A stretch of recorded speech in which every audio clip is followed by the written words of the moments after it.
మాట్లాడితే బ్యారేజీలు కూలిపోయినాయి, కాళేశ్వరం కూలిపోయినాయి. ఆయన చూపించే వీడియోలోనే బ్రహ్మాండంగా అన్నారం బ్యారేజ్ ఉంది, సుందిల్ల బ్యారేజ్ ఉంది. ఈ బ్యారేజ్లో కూడా ఒక 7వ బ్లాక్ తప్ప మిగతాదంతా ఇంటాక్టే ఉన్నది. ఇవాళ ఇంకో మాట ఉత్తమ్ కుమార్ రెడ్డి మాట్లాడుతూ ప్రపంచంలోనట భారతదేశంలోనట ఎక్కడ బ్యారేజ్లు అనేది 2 to 3 TMC కంటే ఎక్కువ కట్టరు అన్నాడు. చెప్పినా లేదా? మీరున్నారు కదా రఘువర్. 2-3 TMCల కంటే పెద్ద బ్యారేజే కట్టరు ఈ ప్రపంచంలో, ఈ దేశంలో అని ఉత్తమ్ కుమార్.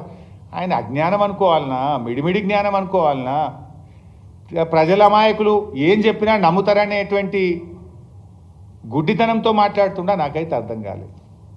మన దేశంలో గంగా నది మీద ఫరక్కా బ్యారేజు 30 TMCలతో కట్టబడి ఉన్నది. 2 నుంచి 3 TMCలకు మించిన బ్యారేజే లేదు ఈ దేశంలో, ప్రపంచంలో అని ఉత్తమ్ కుమార్ రెడ్డి మాట్లాడాడు. మన దేశంలో గంగా నది మీద ఫరక్కా బ్యారేజ్ 30 TMCలతో అద్భుతంగా పనిచేస్తుంది ఈ రోజు కూడా. దాని డెడ్ స్టోరేజే 7 TMCలు. Dead storage is 7 TMC. మన బ్యారేజ్ స్టోరేజే 7. దాని డెడ్ స్టోరేజ్ ఎంత ఉన్నది మన capacity. Why you speak lies? ఎందుకంత పచ్చి అబద్ధాలు మాట్లాడతావు మిస్టర్ ఉత్తమ్ కుమార్ రెడ్డి? ఎందుకంత చిల్లరగా మాట్లాడతావు అని నేను అడుగుతా ఉన్నాను. అండ్ నార్మల్గా బ్యారేజ్ కట్టడానికి కానీ ఇంజనీరింగ్ డిపార్ట్మెంట్స్కు జనరల్ కోడ్స్ ఉంటాయి, ఇంజనీరింగ్ కోడ్స్ అని బుక్స్ ఉంటాయి. అవి పర్మియబుల్ కోడ్స్ కావచ్చు, పర్మియబుల్ ఫౌండేషన్స్ కావచ్చు, ఫ్లోటింగ్ ఫౌండేషన్స్ కావచ్చు. ఎక్కడ కూడా ఆ కోడ్స్లో రిజర్వ్ బ్యారేజీలు ఇంతకంటే ఎక్కువ కెపాసిటీ కట్టొద్దని కానీ లిమిటేషన్ కానీ ఎక్కడ కూడా పెట్టలేదు. దెర్ ఆర్ మెనీ కోడ్స్, 4-5 రకాల ఇంజనీరింగ్ కోడ్స్ ఉంటాయి. ఎక్కడ కూడా there is no such limitation. ఈయన అనవసరంగా ఏదో ఒక రకంగా మా మీద బురద జల్లాలనేటువంటి దుగ్ధ తప్ప ఇంకోటి లేదు. తర్వాత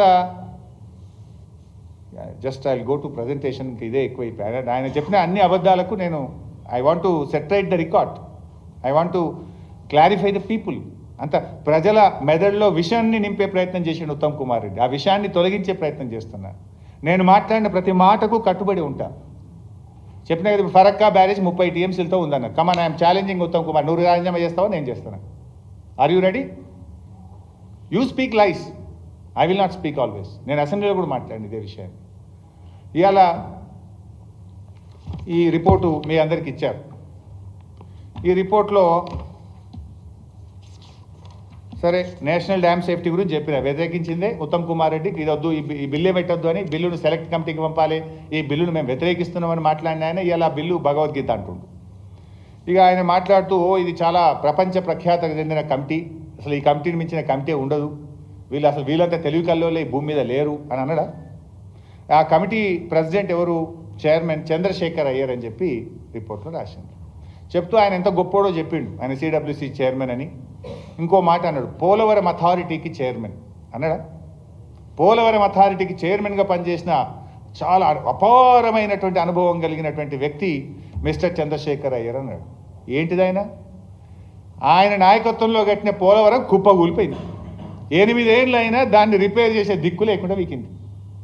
మిస్టర్ చంద్రశేఖర్ అయ్యర్ పోలవరం చైర్మన్గా పోలవరం ప్రాజెక్టు కడితే దాని డయాఫ్రేమ్ వాల్ కొట్కపీకింది, దాని గైడ్ వాల్ కుప్పగూలిపోయింది.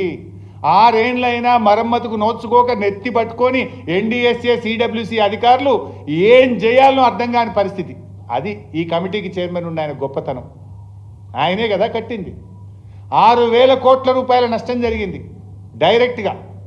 పరోక్షంగా ఆ ప్రాజెక్టు కాస్టు ఆలస్యం కావడం వల్ల 9,500తో కట్టాల్సిన పోలవరం 95,000 కోట్లకు పెరిగింది, 10 రెట్లు పెరిగింది. That is the greatness of mister Chandrashekar Iyer. ఇక ఈయన చెప్తాడు ఉత్తమ్ కుమార్ రెడ్డి అంత గొప్పోడు లేడని.